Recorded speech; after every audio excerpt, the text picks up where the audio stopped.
Hey everyone! We are working to hit 1,000 subscribers and I need your help to get there. If you enjoy the content and it is your first time here, please hit that subscribe button right now as we proceed.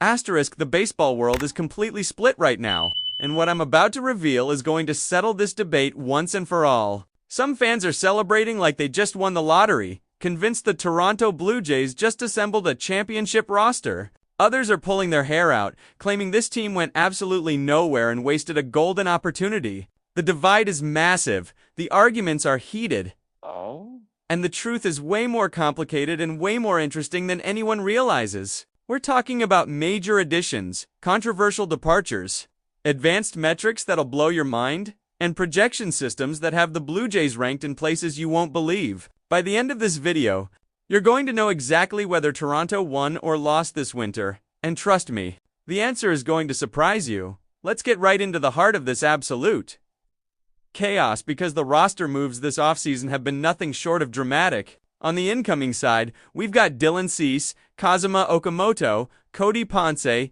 Tyler Rogers, and Shane Bieber, who was retained. That's some serious firepower coming through the door. But going out the other direction, we've got Bo Bichette, Jimmy Garcia, Isiah Kiner-Falefa, Ty France, Max Scherzer, and Chris Bassett. More bodies leaving than arriving, which on the surface might sound like a disaster. But here's where it gets absolutely fascinating. The value proposition of who came in versus who went out is a completely different story. And that's exactly what we need to dive deep into. Thomas Neskill just posted something that's getting massive attention across baseball Twitter, and it completely changes the narrative. He broke down the projected WAR change since the start of free agency for every single team. And you need to understand something critical here. This isn't factoring in the loss of WAR from guys like Bo Bichette or Chris Bassett. They're starting from a level playing field the moment free agency began, with those departed players already off the books. So we're strictly looking at what each team added, not what they lost. And guess where the Toronto Blue Jays landed? Fourth best offseason in all of baseball, tied with the Boston Red Sox. They brought in 4.5 total WAR worth of talent, which puts them in elite company compared to the rest of Major League Baseball. The Blue Jays had one of the most active and impactful offseasons in the entire league. And that's not opinion. That's straight mathematical projection. But hold on. Because that doesn't fully answer the million-dollar question that's tearing the fan base apart. Did the Blue Jays actually get better? Did they get worse? Or are they basically running it back at the same level? To answer that, we need to go position by position, player by player, and really dissect what this roster transformation means. And I'm warning you right now, some of these revelations are going to make you rethink everything you thought you knew about this team. Let's start with the elephant in the room. That's haunting every Blue Jays fan's dreams. Losing Bo Bichette? This is the move that has people either completely devastated or surprisingly optimistic, and there's no middle ground. The lineup is objectively less potent without Bo at the top of the order. Fangraphs just updated their projections for the entire 2026 season. And you can see the numbers right there. Vlad's projected for a 902 ops, which honestly would be fantastic. Where you would have had Bo with a mid to low 800s ops, that spot is now occupied by Kazuma Okamoto. And here's where the rubber meets the road. Fangraphs is projecting Okamoto for a 2.9 WAR, which is actually pretty generous. And this projection is going to be the storyline we follow all season long. Can Kazuma Okamoto fill the enormous shoes left by Bo Bichette? Let's be brutally honest about what we lost. Bo Bichette posted a 3.5 WAR last season with an 840 OPS and 94 RBIs. And this is the kicker that people keep forgetting. He missed effectively the entire last month of baseball. He wasn't there for September when teams are making their playoff push. All that production, all those clutch hits with runners in scoring position, all that happened in the first few months when he was absolutely popping off and going crazy. So the actual full season projection of a healthy Bo Bichette would have been even higher. That's a massive loss, and anyone who tells you otherwise is lying to themselves. Now, Kazuma Okamoto is the great unknown in this equation. And that's what makes this so nerve-wracking and exciting at the same time. When you look at his NPB numbers, this guy was an absolute monster. He was crushing 30-plus home runs almost every single year with a consistent mid-date, hundreds OPs in Japan. The talent is unquestionable. The production in his league was elite. But here's the thing nobody wants to talk about. How does that translate to MLB? We just don't know yet. We can't sit here and guarantee that it's going to be a 1-2-1 trade-off, where all of Bo's production magically transfers to Okamoto in a Blue Jays uniform. The transition from NPB to MLB can be brutal. And while we've seen incredible success stories recently with guys like Yoshinobu Yamamoto, and honestly a ton of talented Japanese players thriving in the league right now, we can't just assume Okamoto is going to immediately hit the ground running and replicate what Bo did. So taking all bias aside and looking at this objectively, I do think the offense got a little bit worse. I can't tell you exactly how much worse until we see Okamoto in action, but there's a downgrade there. However, and this is crucial, the question isn't, did the offense get better? The question is, did the team get better? And that means we absolutely have to factor in the pitching upgrades, because that's where the Blue Jays made their big splash. Yes, they lost Max Scherzer and Chris Bassett and Yemi Garcia. Those are legitimate names who provided real value. Chris Bassett posted a 2.4 WAR last season, which is a relatively significant loss that can't be ignored. Max Scherzer didn't have his best year ever, but Bassett definitely gave you quality innings. But this is where Dylan Cease enters the picture, and I'm about to tell you something that might make you uncomfortable. When we look back at this offseason in a few months, or even years from now, we will know if it was a win or a loss based entirely on how Dylan Cease performs. This is the absolute key to everything. The Blue Jays paid Dylan Cease right off the rip to be the frontline starter, the ace of the organization, the guy who's supposed to anchor this entire pitching staff. And last year's numbers are terrifying. A 4.55 ERA and a 1.327 WHIP is not going to cut it. It's just not good enough. If he produces those numbers again this season, I can tell you right now this was a losing offseason. A big losing offseason. You would have dramatically overpaid for a pitcher who didn't give you better production than the guys you let walk. But here's the silver lining that should give every Blue Jays fan hope. Almost nobody is projecting Dylan Cease to repeat that disaster. He's had his ups and downs throughout his career, but when he's on, he's absolutely elite. Just 1 year prior, he pitched 189.1 innings with a 3.47 ERA and a 4.1 WAR. If he does that again, this is a massive win. Suddenly, you've upgraded the pitching staff in a major way.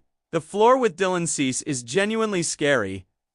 I'm not going to sugarcoat it. But the ceiling. The ceiling is Cy Young votes. That's the range we're dealing with here.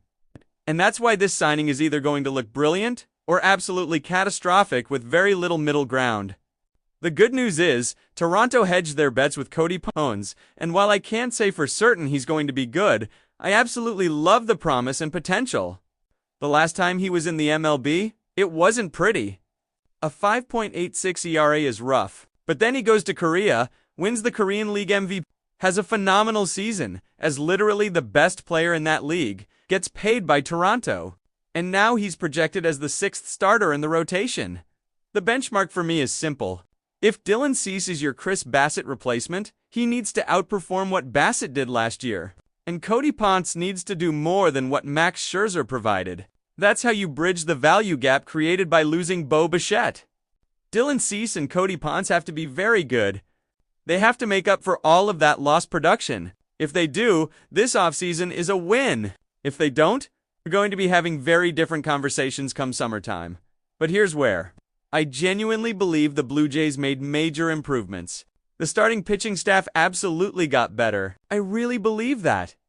Now, I don't want to get too bullish here because as the offseason has progressed, I think the fan base has gotten a little bit overly optimistic, projecting this to be one of the best pitching units in baseball.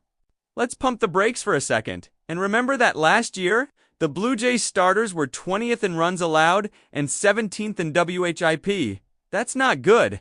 Yes, they've brought in Dylan Cease. Yes, they've got Cody Ponce. Yes, they have Trey Savage for a full season now. And yes, they retained Shane Bieber. There are a lot of positive additions. But it's a massive jump to assume they're immediately going to be a top 5 unit in baseball. However, and this is wild, Fangraphs is actually projecting the Toronto Blue Jays to have the 6th best starting pitching unit in all of baseball. 6th? That's incredible validation that the moves they made are being recognized by the most sophisticated projection systems in the sport. So yes, The pitching staff definitely got better. The starters definitely got better.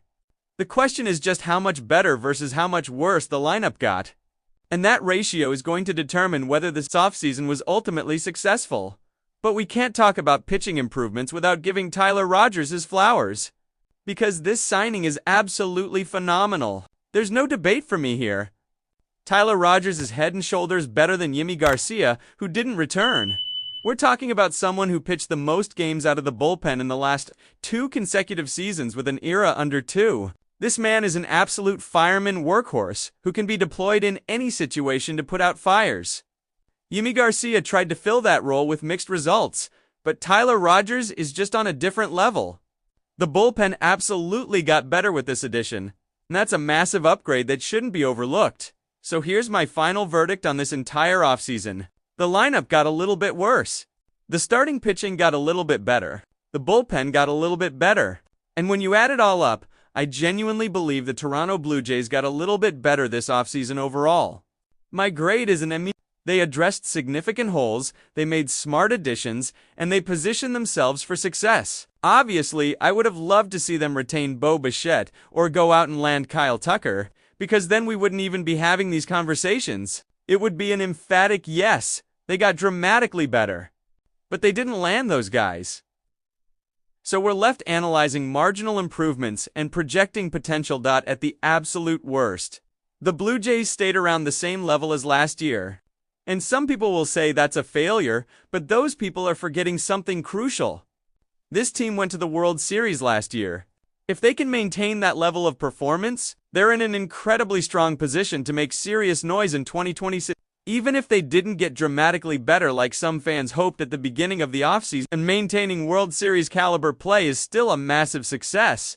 The foundation is there. The talent is there. Now it's just about execution. Ultimately, I love this Blue Jays offseason. I think they're in a great spot for this year. Now we just have to wait and see. Cross our fingers. And hope that Dylan Cease has it, Cody Ponce delivers, Kazuma Okamoto transitions smoothly, and these guys can carry this team deep into the playoffs in 2026. But I want to hear from you. Do you think the Blue Jays got better or worse? Is losing Bo Bichette going to haunt this team? Or is Kazuma Okamoto going to be the revelation of the season? Are you confident in Dylan Cease bouncing back? Drop all your thoughts in the comments below, because I want to see where the fan base stands on this.